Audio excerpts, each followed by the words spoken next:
हरे कृष्णा, राधे राधे। आप सभी का स्वागत है मेरे YouTube चैनल वंदना काव्या में। आज आप सुनिएंगे गर्भ कथा, लेकिन माँ आज आप कुछ अलग जानेंगे। आज आप भगवान श्री कृष्ण की गर्भ कथा की रसपान करेंगे।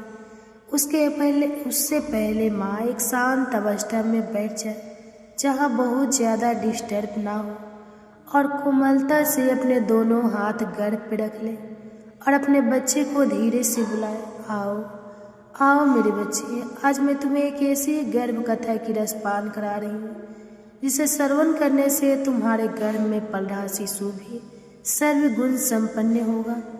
सबसे पहले सभी गर्भवती माता को मेरा सादर प्रणाम। माता, जरा एक पल के लिए अपनी आंखें बंद कीजिए और सोचिए, आपके गर्भ में जो नन्हा सा जीवन पल रहा है, क्या वो केवल एक शरीर है या वो एक दिव्य आत्मा है जो आपके माध्यम से इस धरती पर आने वाली है?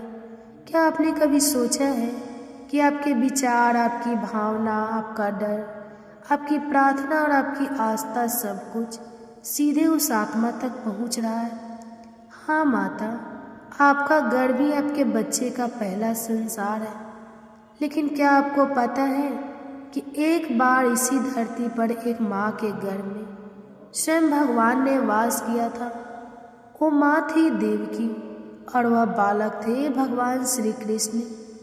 यह कोई साधारण कथा नहीं है, यह कथा है दर्द में छिपे विश्वास की, अंधकार में जन्मे प्रकाश की, भय के बीच उगे साहस की और गर्भ में बसे ईश्वर की। कल्पना कीजिए, चारों ओर अंधकार है, कारागार है, डर है, मृत्यु की छाया है।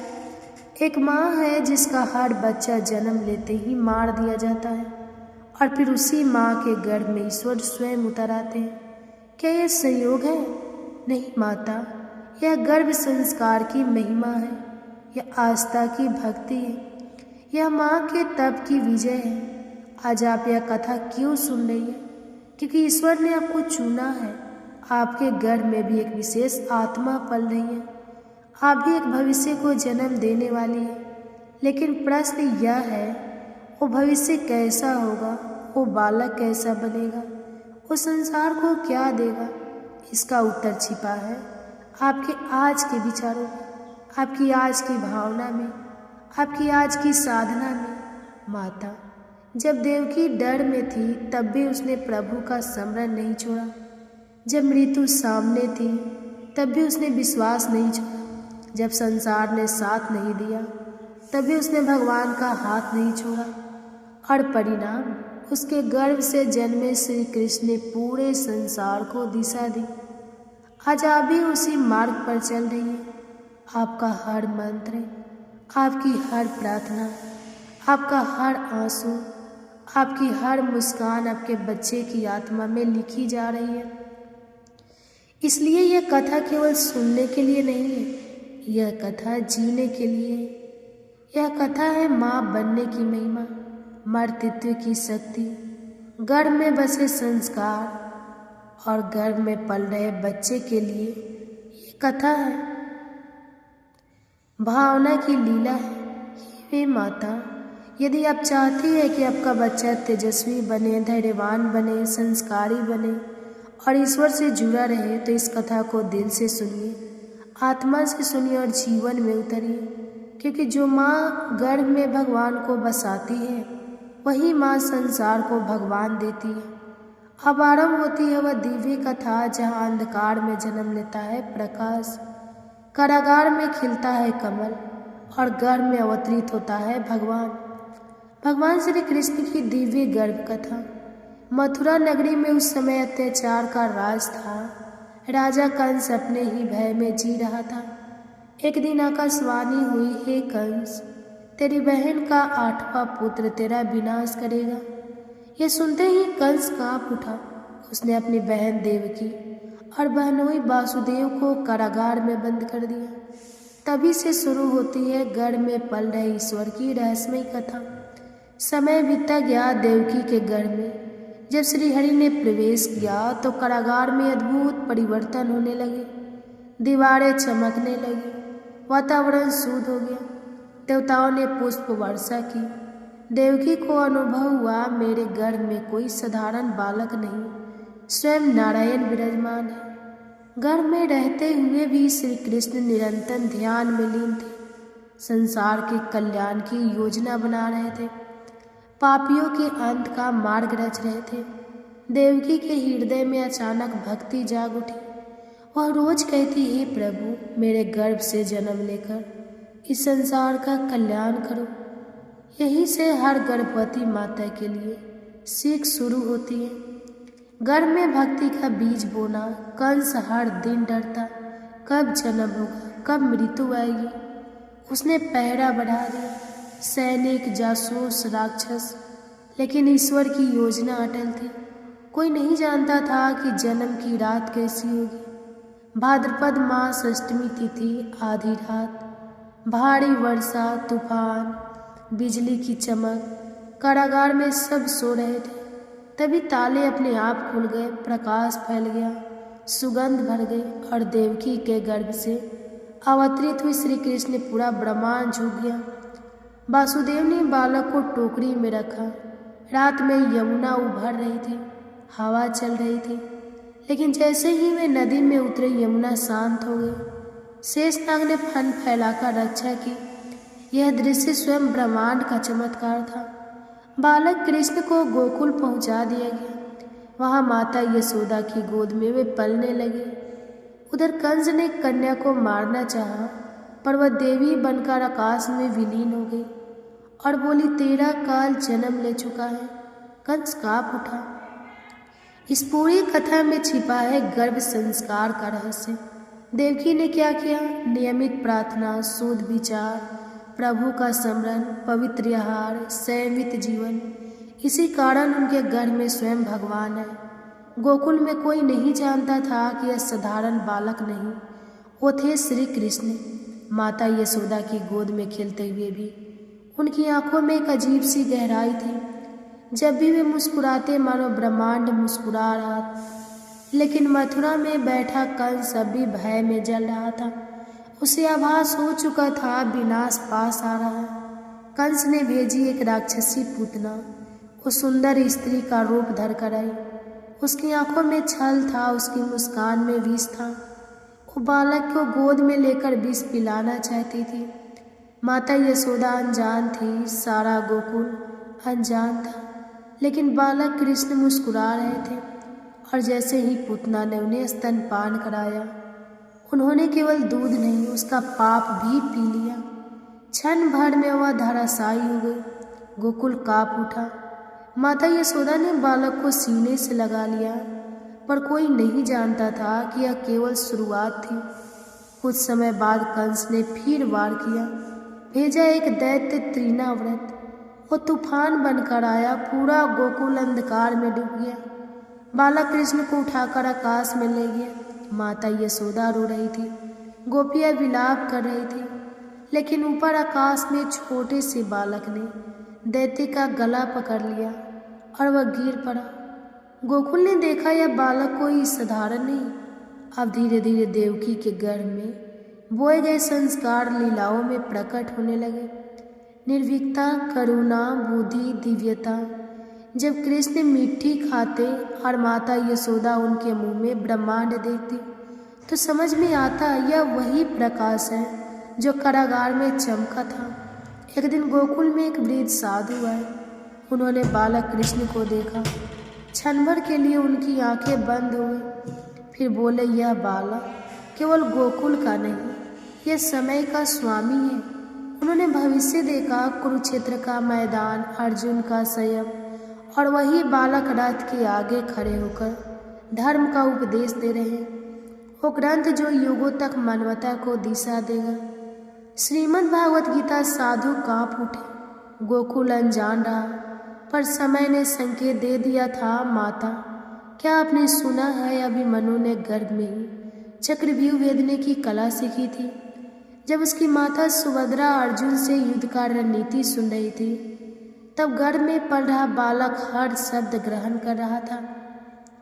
यही है गर्भ का रहस्य। जो माँ सुनती है, जो सोचती है, जो महसूस करती है, वही शिशु के भीतर अंकित हो जाता है। तो सोचिए, जब देवकी ने गर्भ में निरंतर ईश्वर का स्मरण किया होगा तो आत्मा कितनी तेजस्वी बनी होगी। एक बार बालक कृष्ण अकेले बैठे थे, हाथ में मिट्टी थी, आंखों में गहराई थी, मानो सोच रहे हो जब मैं कुरुक्षेत्र में गीता कहूँगा क्या लोग समझ पाएंगे। यह वही संकल्प था जो गर्भ में लिया गया था, अधर्म मिटने का, धर्म स्थापित करने का, मोह तोड़ने का। माता, गर्भ के 9 महीने केवल प्रतीक्ष नहीं है, वे सृजन के 9 अध्याय हैं। जैसे देवकी ने भय में भी विश्वास रखा, अंधकार में भी प्रकाश देखा, कारागार में भी भक्ति की, वैसे ही आप चाहे किसी भी परिस्थिति में हो, यदि आप अपने गर्भ को प्रार्थना, ध्यान और सकारात्मक विचारों से भर दें तो आपका बालक भी जीवन की हर चुनौती में निर्भीक रहेगा। कहते हैं जब पृथ्वी अधर्म से भर जाती है तब स्वयं भगवान अवतार लेते हैं, परंतु प्रश्न यह है क्या अवतार अचानक होता है या उसकी तैयारी पहले से होती है। जब देवकी तपस्या कर रही थी तब उनका मन निरंतर ईश्वर में लगा था। जब वे भय में भी भक्ति कर रही थी तभी सूक्ष्म लोक में एक प्रकाश जगा। वो प्रकाश था श्री कृष्ण का संकल्प। आत्मा ने माँ को चुना। माँ ने परिस्थिति नहीं देखी, कारागार नहीं देखा, अंधकार नहीं देखा, उसने केवल विश्वास देखा। और जहाँ विश्वास होता है वहीं ईश्वर प्रवेश करते हैं। माता, क्या आपने कभी सोचा है कुरुक्षेत्र में जो गीता कही गई उसके शब्द कहाँ से आए? वे शब्द अचानक नहीं थे, ये शब्द उसी गर्भ में अंकुरित हुए थे जहाँ देवकी ने कहा था, हे प्रभु मेरे गर्भ से संसार का कल्याण हो। जब माँ का संकल्प विशाल होता है तो पुत्र का कर्तव्य भी विशाल हो जाता है। इसलिए जब आगे चलकर कुरुक्षेत्र में अर्जुन विचलित हुए तब वही कृष्ण बोले कि श्रीमद् भागवत गीता पर उसकी जड़ें वे तो गर्भ में थी। जब देवकी कारागार में थी तब वासुदेव की दूसरी पत्नी रोहिणी गोकुल में थी। उनके गर्भ से जन्मे बलराम कृष्ण के अद्रदूत बने। कहते हैं गर्भ में ही दोनों आत्माओं का संवाद होता था। एक शक्ति थी, एक नीति, एक प्रेम था। एक पराक्रम माता का गर्भ केवल एक शरीर नहीं पलता और भविष्य की साझेदारी भी रची। यीशु के दिव्य मंगल की कामना करने के लिए विष्णु जी के इस महामंत्र की जाप करते हैं। कृष्णाय वासुदेवाय हरे परमात्मने प्रणतः क्लेशनाशाय गोविंदाय नमो नमः। प्रियमताय, आज आप एक ऐसी कथा की रसपान करेंगे जिसे श्रवण करने मात्र से गर्भ में पल रहा शिशु धैर्यवान और सद्गुण सर्वसंपन्न होगा। आज की यह कथा उन दिव्य बालकों की है जो वन के आश्रम में जन्मे, माँ सीता की गोद में पले और आरसी वाल्मीकि की वाणी से संस्कारित हुई। प्रिय माताएं, अगर एक कथा अच्छी लगेगी तो वीडियो को लाइक कीजिएगा और चैनल पे नए हैं तो प्लीज़ आपसे हाथ जोड़कर विनती है कि माँ इस चैनल को सब्सक्राइब करके नीचे जो घंटी बटन है उसको दबा करके ऑन कर लीजिएगा, ताकि ऐसे कथा अगर हम अपने चैनल पे अपलोड करें तो सबसे पहले आप सुन सकें और हो सके तो जितने भी गर्भावस्था में माँ है सबके पास शेयर कीजिए। तो आइए श्रवण करते हैं। वही लव और कुश जिन्होंने मासूम बाल्यावस्था में भी ऐसा रामायण गान किया कि स्वयं भगवान श्री राम के हृदय को भी भक्ति से भिगो दिया। यह केवल 2 बालकों की कथा नहीं है, यह उस माँ के धैर्य और त्याग की गाथा है जिसने अपने गर्भ को तप और भक्ति से सींचा और संपूर्ण मानवता को ऐसे रत्न दिए जिन्होंने धर्म की मर्यादा को संभाला। और माँ, अगर यह कथा आपके हृदय को छू जाए तो इसे केवल सुनकर मत छोड़िएगा, इसे आशीर्वाद बना दीजिएगा। अभी इस वंदना काव्य चैनल को सब्सक्राइब कीजिएगा ताकि हर दिव्य कथा समय पर आपके और आपके गर्भस्थ शिशु तक पहुँचे। इस वीडियो को प्रेम से लाइक कीजिएगा और कमेंट्स में हमें ज़रूर बताइएगा कि अगली बार आप कौन सी गर्भ कथा सुनना चाहेंगे। यदि निर्णय ना कर पाए तो बस जय श्री राम लिख दीजिएगा ताकि हमें आपका आशीर्वाद का एहसास हो, क्योंकि माँ यह स्थान केवल एक चैनल नहीं है, यह हर माँ की श्रद्धा का मंदिर है। और इस मंदिर में आपके हर शब्द आपके शिशु के लिए संस्कार बनकर गूंजते हैं। तो चलिए माँ, अब इस दिव्य यात्रा की शुरुआत करते हैं। एक ऐसे क्षण से जब अयोध्या की महारानी होते हुए भी माता सीता ने राजमहल का वैभव त्याग कर वन की निस्तबद्धता को अपना लिया। और यह कोई साधारण त्याग नहीं था माँ, यह तो संपूर्ण स्त्रीत्व और मातृत्व की वह गाथा थी जिसने आने वाले युगों तक यह सिद्ध कर दिया कि गर्भकाल में माँ का धैर्य ही शिशु के संस्कारों का मल बनती है। आप कल्पना कीजिए माँ, उस समय का जब रात की चांदनी वन के पथरीले रास्तों पर बिखरी थी और माता सीता माता गर्भवती होकर भी बिना किसी आडंबर के अपने दोनों हाथ पेट पर रखकर आगे बढ़ रही थी। उनके साथ ना कोई दासी ना कोई रथ, केवल उनके भीतर पल रहे लव और कुश थे और उनके हर कदम की थरथराहट मानो शिशुओं की धड़कनों में उतर रही थी। यह दृश्य इस सत्य का प्रतीक है कि गर्भवती माँ के हर भाव हर अनुभव का संस्कार सीधे शिशु के मन पर अंकित होता है। माँ, हमें उम्मीद है कि ये कथा को आप रसपान सच्चे दिल से कर रहे हैं। अगर आपने अभी तक मेरे चैनल को सब्सक्राइब नहीं किया है तो प्लीज़ वीडियो को लाइक करके चैनल को सब्सक्राइब कर दीजिए और साथ में कमेंट्स में राधे राधे जरूर लिखिए। जब ये वाल्मीकि मुनि के आश्रम पहुंची तो वहाँ का वातावरण किसी दिव्य देवालय से कम न था। नदी की कलकल ध्वनि, मंद पवन की गूंज, वेद पाठ की गंभीर ध्वनि और वृक्षों से झड़ते पुष्पों की सुगंध, सब कुछ मिलकर मानो लव और कुश की आत्मा को पहले ही क्षण से पवित्र कर रहे हैं। सुबह होते ही जब पूर्व दिशा से सूर्य की सुनहरी किरणें वन को आलोकित करती तो माता सीता अपने गर्भस्थ शिशुओं से मन ही मन संवाद करती। वे अपने हृदय से कहती, हे पुत्रों, मैं तुम्हें राजमहल के वैभव में तो नहीं पाल रही, लेकिन विश्वास रखो कि यह वन ही तुम्हारा पहला गुरुकुल बनेगा। यहाँ की नदियाँ तुम्हें शुद्धता का पाठ पढ़ाएंगी, यहाँ के वृक्ष तुम्हें धैर्य का संस्कार देंगे और यहाँ के राशियों की वाणी तुम्हें सत्य और धर्म का ज्ञान देंगी।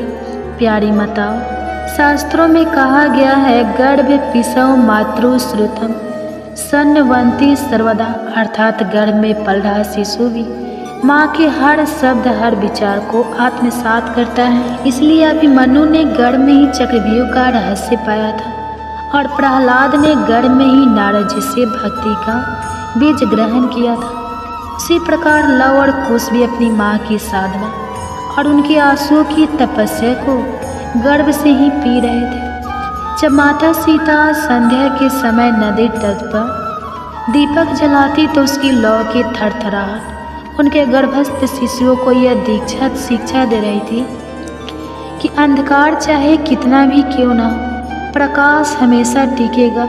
जब वे वाल्मीकि मुनि के यज्ञ में बैठती तो अग्निहोत्र की आहुति की ध्वनि सीधे उनके गर्भ में प्रवेश कर लव और कुश के मन को धर्म और सत्य के संस्कार से भर देती थी।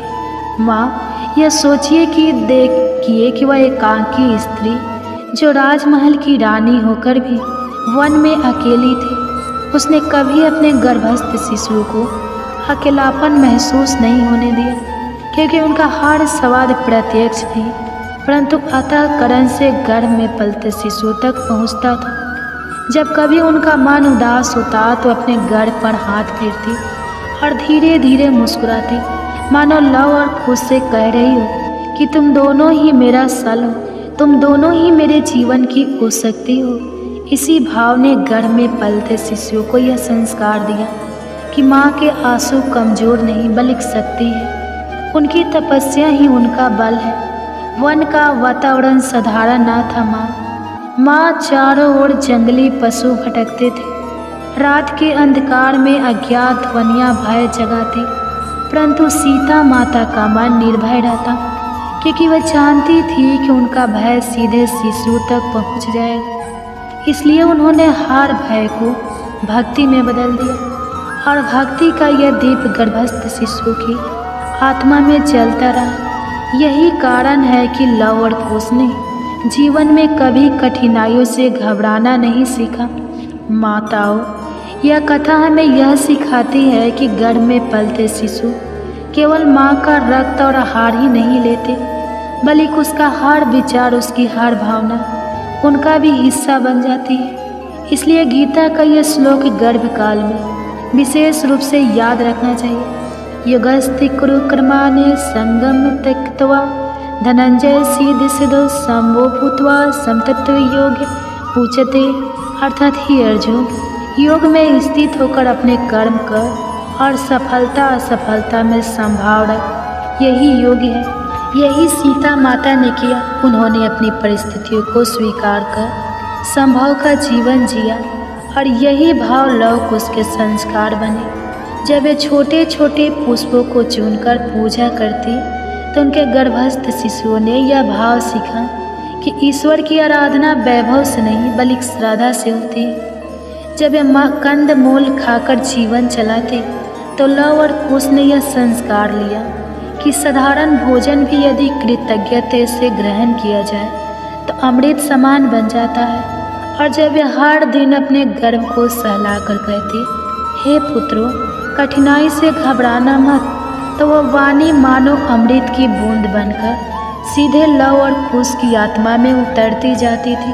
प्यारी माताओं, यदि आप भी गर्भकाल में अपने शिशु से ऐसे ही संवाद करेंगे तो उसका हृदय भी धर्म, धैर्य और भक्ति से परिपूर्ण होगा। तो माँ, आज की यह कथा हमें यही शिक्षा देती है कि गर्भकाल में माँ का धैर्य ही शिशु का वास्तविक बल है। सीता माता का वनवास केवल त्याग नहीं था माँ, वह तो एक महान तपस्या थी जिसने मानवता को लव और कुश जैसे रत्न दिए। और जब आप यह कथा अपने शिशु को सुना रहे हैं तो जान ले कि आपके हर शब्द का संस्कार उसके जीवन की दिशा बन रहा है। इसलिए अपने हृदय को शांत कीजिए, अपने मन को निर्बल बनाइए और अपने गर्भस्थ शिशु को यह संदेश दीजिए कि जीवन की कठिनाइयाँ धर्म और धैर्य से ही जीती जा सकती है। और माँ, समय का प्रभाव चलता रहा। लव और कुश अब शैशवावस्था से निकलकर बाल्यावस्था की ओर बढ़ रहे थे। उनका हर दिन साधारण नहीं था, क्योंकि हर दिन उनके लिए एक नया संस्कार आता था। जब वे प्रातः आँख खोलते तो सबसे पहले वेद पाठ की गंभीर गूंज उनके कानों में पड़ती और वह ध्वनि उनके हृदय की गहराई तक पहुंच जाती। वे देखते कि आश्रम के शिष्य अग्निहोत्र में आहुति दे रहे हैं और उसी क्षण उनके मन में भी श्राद्धा का बीज अंकुरित हो जाता था। सीता माता उन्हें स्नान कराकर स्वच्छ वस्त्र पहनाती, उनके बालों में पुष्प गूंथती और उनके छोटे से माथे पर चंदन का तिलक लगाकर कहती, हे पुत्रों, यह तिलक केवल सौंदर्य का चिन्ह नहीं है, यह तुम्हारे जीवन का लक्ष्य है। यह तुम्हें सदैव धर्म और सत्य की ओर ले जाएगा। और माँ, यही यह वाणी उनके कोमल हृदय में ऐसे अंकित होती जैसे पत्थर पर कोई लेखनी चल रही। माँ, जब वे आश्रम में बैठकर गुरुकुल की शिक्षा लेते तो उनकी आंखों में गंभीरता और मन में लय दिखाई देती। कभी वे मंत्रों उच्चारण करते तो इतनी मधुरता होती कि आश्रम का वातावरण स्वयं संगीत में बदल जाता। और कभी वे गुरुकुल के शिष्यों के साथ खेलते तो भी उनके खेल में भक्ति की छाया होती। माँ, आप सोच कर देखिए कि कैसे प्रकृति भी उनके मित्र बन गई थी। कभी वे नदी के तट पर बैठकर जल की लहरों से ताल मिलाकर गान करते, कभी वृक्षों के नीचे बैठकर पंखितियों को बांसुरी की तरह बजाते और कभी अपने हाथों से मिट्टी की मूर्तियां बनाकर उन्हें प्रणाम करते, मानो हर कण में ईश्वर को देख रहे हो। यही कारण है कि उनके जीवन का प्रत्येक क्षण भक्ति और धर्म से ओतप्रोत था। प्यारी माताओं, जब सीता माता उन्हें भोजन कराती तो कहती, हे पुत्रों, भोजन केवल पेट भरने के लिए मत खाना, भोजन ईश्वर का प्रसाद है, इसे कृतज्ञता से ग्रहण करना। और यह वाणी उनके हृदय पर अमिट हो जाती। वे जब एक एक कौड़ खाते तो माँ की दी हुई यह शिक्षा उनके मन में अंकित होती और यही संस्कार उन्हें साधारण बालक से विलक्षण बनाते गए। धीरे धीरे समय बीतता गया और वे शिक्षा के आगे अगले चरण में पहुँचे। अब केवल मंत्रवाणी ही नहीं बल्कि धनुर्विद्या का अभ्यास भी प्रारंभ हुआ। वे अपने छोटे छोटे हाथों में धनुष उठाते और गुरु की आज्ञा से तीर चलाने का अभ्यास करते। माँ, उनकी दृष्टि इतनी स्थिर थी, उनका मन कितना एकाग्र था, यह देखकर सभी आश्चर्यचकित होते, क्योंकि उनकी एकाग्रता किसी साधक जैसी थी। सीता माता मन ही मन प्रसन्न होती और कहती, हे पुत्रों, बल और ज्ञान दोनों आवश्यक है, पर स्मरण रखना कि बल तभी पवित्र है जब वह धर्म की रक्षा के लिए प्रयोग किया जाए, और ज्ञान तभी सार्थक है जब वह दूसरों के कल्याण के लिए उपयोग किया जाए। प्यारी माताओं, यही शिक्षा गर्भकाल में ही अंकुरित होती है। यदि माँ का मन धर्म और भक्ति में स्थिर है तो शिशु जन्म से ही सत्य और साहस का धनी बनता है। यही कारण है कि लव और कुश निडर भी थे, करुणामय भी थे और सत्यनिष्ठ भी थे। जब वे आश्रम के आंगन में दौड़ते तो उनकी हंसी में संगीत होता, और जब वे गुरु के चरणों में बैठते तो उनकी गंभीरता में ज्ञान की गूंज होती।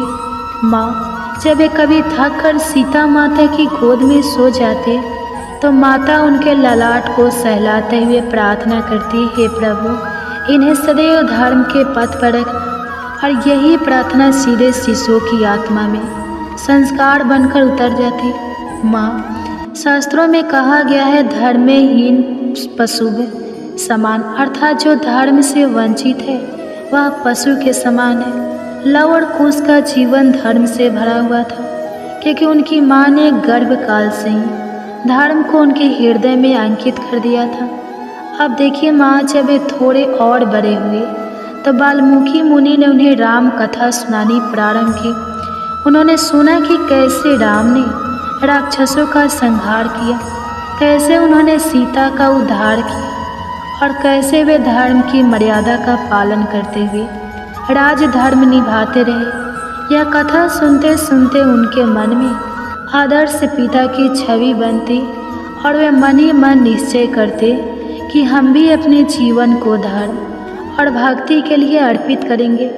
कभी वे आपस में बैठकर उस कथा का गान करते और उनकी मासूम आवाज़ में इतनी भक्ति होती कि सुनने वाला हर शिष्य भाव विभोर हो जाता। वाल्मीकि मुनि उन्हें देखकर कहते, हे बालकों, तुम दोनों केवल गायक नहीं बनोगे, तुम तो धर्म की ज्योति बनोगे, और एक दिन तुम्हारा गान संपूर्ण अयोध्या को भक्ति में डुबो देगा। माँ, यह सब देखकर हमें यही शिक्षा मिलती है कि गर्भ से ही बोए गए बीज आगे चलकर संपूर्ण वृक्ष बनते हैं। सीता माता ने गर्भ में जो धैर्य, तप और भक्ति बोई थी, वही अब लव और कुश के जीवन में वृक्ष बनकर फल फूल रही थी। प्यारी माताओं, यह कथा सुनकर आप अपने गर्भस्थ शिशु को यही संस्कार दे सकती है कि उसका जीवन केवल स्वयं के लिए ना होकर संपूर्ण जगत के लिए हो। जब वह बड़े होकर संसार में कदम रखे तो उसके भीतर सत्य भी हो, भक्ति भी हो और साहस भी हो, और वह स्वयं को ईश्वर के हाथों में समर्पित कर दे। यही सबसे बड़ा संस्कार है माँ। इसलिए अपने हृदय को निर्मल रखिए, अपने विचारों को पवित्र रखिए और अपने शिशु से संवाद कीजिए, क्योंकि यही संवाद उसके जीवन की दिशा बनाएगा। और माँ समय बीतल लव और कुश जितिया माई की जय। ओम नमः। उनके बचपन के खेलब धीरे धीरे आज कृष्ण पक्ष और साधना की ओर अष्टमी तिथि है। प्रातः महापुण्य फलदायी जितिया व्रत पहली किरण। यह जितिया व्रत पतियों पर संतान को देने वाली मानी जाती है। इस व्रत के प्रभाव से संतान दीर्घायु होते हैं। आश्रम में यह सबसे कठिन व्रतों में से एक माना जाता है। आज के दिन जितिया लौटी महिलाओं को इस पवित्र कथा छोटे छोटे हाथ से श्रवण करना चाहिए। नाम करते तभी यह व्रत माँ सीता के चरणों को आज मैं आप सभी को सुनाने जा रही हूँ। जितिया नदी में स्नान कर स्वच्छ वस्त्र कथा है। इस व्रत के समीप तथा इसको श्रवण करने से गुरु जब मंत्र उच्चारण करते तो वे जब तक जीवित रहती है तब तक भगवान में जीवित वाहन की कृपा से छोटे उस माता के पुत्र का कोई बाल भी बांका नहीं ऐसा लगता मानो संपूर्ण व्रत कथा के प्रभाव से स्वर में गान की आयु लंबी होती है। धीरे धीरे उनका कंठ सुना मधुर तथा लक्ष्मी का वास आश्रम में सभी के स्वर को इस पवित्र कथा को विभोर बड़ी श्रद्धा और वाल्मीकि मुनि स्वयं ने देख दो बहनें थी। एक का नाम सुखिया और दूसरी का नाम दुखिया है। दोनों का भाग्य उनके नाम जैसा ही था। दुखिया गरीब गान आगे चलकर रहती थी। सुखिया अमीरी में डूबा हमेशा सुखी रहती थी। माता यह सब दोनों एक ही गांव में रहते थे।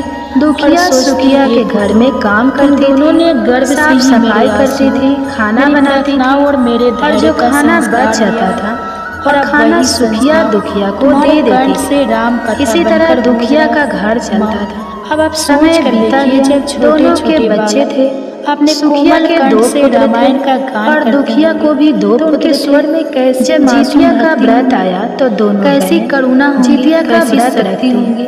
अब देखिए में यह सुखिया के घर में काम करती थी। पशु पक्षी व्रत के दिन दुख ने सुखिया के घर को तभी चावल फटकार चावल को साफ किया था। कभी पक्षी उसमें से जो खुदी निकला वह अपने लिए रख, कभी हवा की लहरें चावल सुखिया को दे मानो संपूर्ण साग को चुनती है सम्मिलित पतियों को डंठल उनके गान में केवल स्वर बलिया साग सुखिया के लिए आत्मा का स्मरण और जो डंठल उनके स्वर अपने लिए वाल्मीकि मुनि की। अब दुखिया ने सुखिया के घर सारा खाना बना दिया और अपने केवल चावल की खुदी या धार साग की डंठल लेकर गई। शास्त्रों बनाने के लिए खुदी का चावल साग की डंठल बनाकर खाना अपने बच्चों को गीत और कीर्तन के द्वारा उसके बाद दुखिया सोने चली गई। यही सत्य आधी रात में एक बूढ़ी प्रकट हुआ, उसके घर पर आकर दरवाजा खटखटाता हो गया। बोलती है दुखिया पाठ दोपहर में आश्रय की। दुखिया ने उठकर फाटक में भक्ति गा पूछती है और रात्रि में गुरु से क्या चाहिए। इतनी रात में आप यहाँ इसलिए जीवन बन गया। बुढ़िया बोली है बेटा लव मुझे बहुत पहले अध्याय का पाठ था और कुछ खाने को दे सुनना चाहती। दुखिया उसे घर के अंदर ले जाती है इसके और कहती है हम लोग बहुत गरीब हैं तो नीचे आज मैंने बक्स में चावल और साग की डंठल बनाया भावनाओं को समझ आप खाएंगे और अपना आशीर्वाद। बुढ़िया माई कहती है हाँ क्यों नहीं खाएंगे, हमें बहुत भूख आपसे विनती है हम वही खा। अगर आपने अभी तक मेरे चैनल अंदर जाकर खुदी का चावल वीडियो को लाइक करके डंठल को सब्सक्राइब कर दीजिए। बूढ़ी को खाने के लिए दे देती भी जितने बूढ़ी माई खाना खाने के बाद कहती को शेयर कीजिए। मुझे अच्छे से कुछ दिखाई नहीं एक और कथा। इतनी रात के अंधेरे में मैं अपने घर में कैसे भागवत नाभि पर कहती है तभी श्री कृष्ण जन्म के समय की स्तुति शिशु को घर से सुनानी ही चाहिए। तो बूढ़ी माई दुखिया के पुराण के सदस्य संकेत की। फिर थोड़ी देर बाद में वह प्रसंग आता है कि किस प्रकार सारे खाना लगा है। देवकी माँ की गर्भस्थ शिशु है मेरे घर में बाथरूम नहीं है और उनके स्वरूप का वर्णन की उधर कोने में भगवान के सभी माई पूछती है बेटा भर भर करो या गर्भ संस्कार में माना जाता में थी तो वह आप जैसा सोचते हैं जैसे गुणों को चाहते हैं साफ कर दो आपकी संतान। थोड़ी देर बाद बूढ़ी गुणों को लेकर बेटा जन्म लेती अपने हाथ का इसलिए इस समय नित्य भगवान कहती है मेरे सर में अपने हाथ को साफ कर चाहिए ताकि कलयुग में है तो भगवान का परम प्रिय बने जैसा लगता है। चलिए पर सोते समय मुझे कौन सपना आया होगा जो आपको पहचानता है। उनकी रक्षा नदी में नहाने के लिए चली जाती और उनको कोई भी नदी में नहाती है और अपने बाल पुराणों में बताया गया उसके बालों से होते हुए जो पानी वासुदेव पूर्व जन्म सोने का पानी देवकी माता आदि आसपास की सभी महिला से देखकर चकित हो जाती है। भगवान हरि कहती है कि तुम्हारे बालों से तो भक्तों का मान रखने के लिए दयालु परमेश्वर। फिर क्या भगवान से रात की सारी बात याद आ जाती है कि वह उनके घर पर जरूर जन्म लेंगे। और देखिए वह समय आ गया आज माँ देवकी की गोद में स्वयं भगवान पहले उसको विराजित है। जब उनकी घर में जाती है तो देखती सभी देवता के हर कोने में ढेर सारा सोना गर्भ स्तुति भगवान श्री कृष्ण के बहुत ही जन्म से पूर्व देवताओं और सोचती है कि जीवित वाहन आकर गाय कृपा से इस जो मेरे को रोज ध्यान